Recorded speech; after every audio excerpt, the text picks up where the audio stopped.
जय हिंद दोस्तों। चाणक्य नीति के अनुसार अगर किसी व्यक्ति के अंदर दृढ़ता, बुद्धिमत्ता, नेतृत्व और राजनीति करने की कला हो और इसके साथ ही वह वीर, साहसी, निडर और एक सच्चा देशभक्त हो तो इस दुनिया में उसकी विजय निश्चित है। लेकिन एक ही व्यक्ति के अंदर इतने सारे गुणों की कल्पना करना मानो असंभव सा लगता है। अगर भारत के इतिहास के पन्नों में देखें तो एक ऐसे सूरवीर योद्धा का नाम आता है जिसमें ये सभी गुण मौजूद थे। इस महान वीर योद्धा ने 16 वर्ष की उम्र से ही अपना संघर्ष शुरू कर दिया था। इन्होंने पहली बार नेवी और गुरिल्ला युद्ध का आरंभ किया और मराठा साम्राज्य की स्थापना की। इनके जज्बे और रणनीति के आगे महान से महान योद्धा भी घुटने टेक देते थे। अब तक आपने अंदाजा लगा ही लिया होगा, हम बात कर रहे भारत के वीर पुत्र छत्रपति शिवाजी महाराज की, जिन्हें भारतीय नेवी का पिता भी माना जाता है। और छत्रपति शिवाजी को महाराणा प्रताप और आचार्य चाणक्य का अवतार भी कहा जाता है। महाराणा प्रताप का शौर्य, उनकी ताकत, उनकी साहस और आचार्य चाणक्य उनकी बुद्धि की शक्ति, उनकी कुटिल नीति दोनों के कंबाइंड अवतार थे। 9 फरवरी 1630 को शिवनेरी के किले में शाहजी राजे और जीजाबाई के घर में एक बच्चे का जन्म हुआ और उनका नाम रखा गया शिवाजी। कई लोग तो ये भी मानते हैं कि शिवाजी का नाम भगवान शिव के नाम पर रखा गया था, लेकिन ऐसा नहीं है। दरअसल शिवाजी की माता ने पुत्र प्राप्ति के लिए देवी शिवई की पूजा की थी और इसलिए देवी शिवई के नाम पर ही शिवाजी का नाम रखा गया था। इनके पिताजी शाहजी राजे भोसले बीजापुर सेना में उच्च अधिकारी थे। शिवाजी महाराज का लालन पालन उनकी माता जीजाबाई की देखरेख में हुआ था। जिस समय इनका जन्म हुआ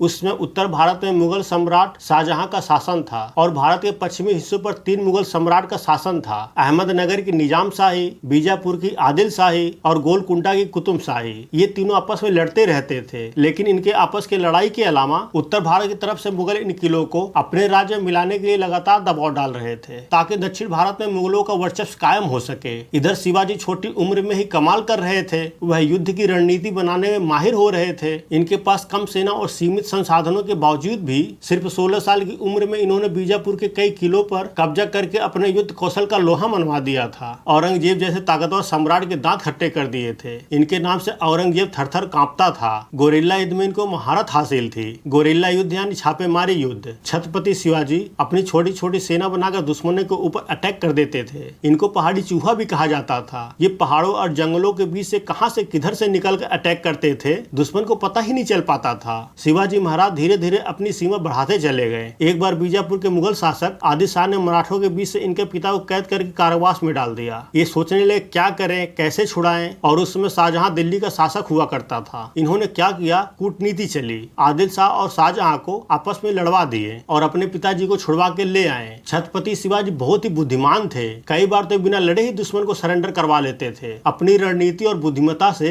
पहली बार इन्होंने नेवी तैयार किया, यानी समुद्री सेना तैयार की है। इसलिए इनको फादर ऑफ इंडियन नेवी भी कहा जाता है। छत्रपति शिवाजी एक के बाद एक किले फतह करते जा रहे थे। ये बात मुगलों को हजम नहीं हो रही थी और उसमें जो बीजापुर का तानाशाह आदिल शाह था वो शिवाजी से बहुत चिढ़ता था, उनसे नफरत करता था। उसने अपने दरबार में घोषणा किया कि कौन शिवाजी को मेरे सामने बंदी बनाकर लाएगा। इतना सुनते ही पूरे दरबार में सन्नाटा छा गया। सभी ने अपनी गर्दन नीचे झुका ली, क्योंकि सभी जानते थे कि शिवाजी से युद्ध करने का मतलब है अपनी मौत को दावत देना। तभी उनके बीच से उनका सबसे बड़ा सेनापति चीफ जनरल अफजल खान निकल कर आया और बोला, मैं लाऊंगा शिवाजी को बंदी बनाकर। अफजल खान बहुत ही शक्तिशाली सेनापति था। उसकी हाइट 8 फीट थी। दिखने में दानव जैसे लगता था, क्योंकि इससे पहले अफजल खान ने मुगल बादशाह औरंगजेब को भी धूल चटा दिया था। अफजल खान सबसे ताकतवर सेनापति था। अगर वह अपनी बाहों में किसी को जकड़ लेता था तो उसकी वहीं पे तुरंत मौत हो जाती थी। अफजल खान इतना क्रूर था कि छत्रपति शिवाजी से युद्ध करने से पहले उसने अपनी 63 बीवियों की हत्या कर दिया था। इसके पीछे का ये कारण था, उसने सोचा अगर शिवाजी महाराज से युद्ध करते समय उसकी मौत हो जाती है तो उसकी यह बीवियां किसी और से दोबारा शादी न कर सके। इसके बाद जब अफजल खान छत्रपति शिवाजी से युद्ध करने जाने लगा तो इसके साथ 12,000 घुड़सवार, 11,000 पैदल सैनिक, 1500 बंदूकधारी सिपाही, 85 हाथी, 1200 ऊंट और 80 से 90 बड़ी तोपें थी। और वहीं पर दूसरी तरफ छत्रपति शिवाजी के पास केवल 7,000 सैनिक और 6,000 घुड़सवार थे। अफजल खान को महाराष्ट्र के सह्याद्री पर्वतों पर हाथी, घोड़े, तोपों को लेकर उस पर चढ़ना संभव नहीं हो पा रहा था, क्योंकि इन पर्वतों की सैर सिर्फ 3 लोग ही कर सकते थे। पहला बाघ, दूसरा तूफान और तीसरे मराठे। इन तीनों के अलावा इन पर्वतों पर चलना किसी के लिए भी संभव नहीं था। इसलिए अफजल खान ने रास्ते में आने वाले किसी भी गांव को नहीं छोड़ा। उसके रास्ते में जो भी गांव पड़ता उस गांव में वो आग लगा देता, मंदिरों को तोड़ देता, पंडितों और ब्राह्मणों की जबान काट लेता, धर्म परिवर्तन, अपहरण जैसे अनेक अत्याचार करता चला गया। उसके खिलाफ जो भी बोलता था उसको मार देता था। अफजल खान इतना अत्याचार करने के पीछे उसका सिर्फ सिर्फ एक ही मकसद था कि शिवाजी महाराज क्रोधित हो जाएं और गुस्से में उसके सामने आ जाएं। शिवाजी को क्रोध तो बहुत आ रहा था, लेकिन शिवाजी का एक गलत कदम और स्वराज खत्म, यही तो अफजल खान चाहता था। आज तक इतिहास गवाह है कि रातों रात इतिहास नहीं बदला जाता,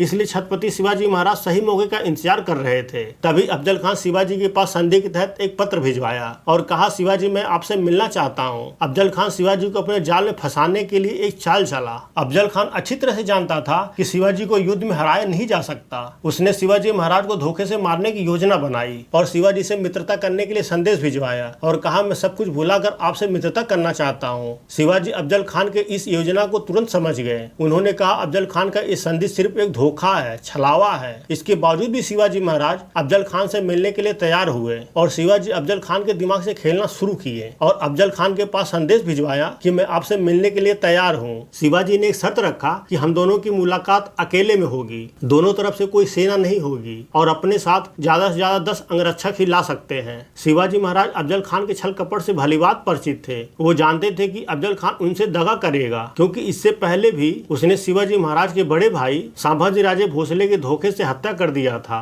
इसलिए छत्रपति शिवाजी महाराज पूरी तरह से तैयार थे। उन्होंने मां जगदम्बा की पूजा किया और उनका आशीर्वाद लिया और अपनी सुरक्षा के लिए अपने कपड़ों के अंदर छिलकन नाम का एक लोहे का सुरक्षा कवच पहना और अफजल खान से मिलने के लिए चल दिए। अफजल खान शिवाजी को देखते ही बोला, आओ शिवाजी मेरे गले लग जाओ। जैसे ही शिवाजी अफजल खान के गले लगते हैं, तभी अफजल खान ने शिवाजी महाराज की गर्दन को अपनी बाजुओं में जोर से जकड़ लिया और अपनी कमर से कटार निकालकर शिवाजी की पीठ में जोर से वार किया। पर शिवाजी महाराज ने पहले से चिलकन कवच पहन रखा था, जिसकी वजह से शिवाजी महाराज को कुछ असर नहीं हुआ और वो हड़बड़ा गया। उसको समझ ही नहीं आ रहा था कि खंजर शिवाजी के पीठ में घुस क्यों नहीं रहा। तभी शिवाजी ने अपने उंगलियों में छुपाए बाघ नख को बाहर निकाला और सीधे अफजल खान के पेट में घुसेड़ दिया और अफजल खान का पेट फाड़कर उसका किडनी बाहर निकाल दिए। तभी उसकी चीख पुकार सुनकर उसका अंगरक्षक दौड़ता हुआ अंदर आया और वो शिवाजी महाराज पर पीछे से वार करता। इससे पहले शिवाजी के अंगरक्षक जीवाजी महाले ने एक ही वार में उसका हाथ काटकर हवा में उड़ा दिया। अफजल खान की मृत्यु होते ही शिवाजी ने तोप चलाने का आदेश दिया ताकि जंगल में छुपे उनके सैनिकों को पता चल जाए कि छत्रपति शिवाजी ने अफजल खान का वध कर दिया है और उनके सैनिक अफजल खान की सेना पर काल बनकर टूट पड़े। जैसे उनके सैनिकों ने तोप की आवाज सुनी, जंगल में छुपे सैनिक बाहर आ गए और अफजल खान के सैनिकों पर टूट पड़े। जब अफजल खान के सैनिकों को पता चला कि अफजल खान मारा गया तो उसके सैनिकों का मनोबल टूट गया और वो इधर उधर भागने लगे और सभी मारे गए। अगर आपको वीडियो पसंद आए तो प्लीज लाइक, शेयर और सब्सक्राइब करें। मिलते हैं अगले वीडियो में, तब तक के लिए जय हिंद।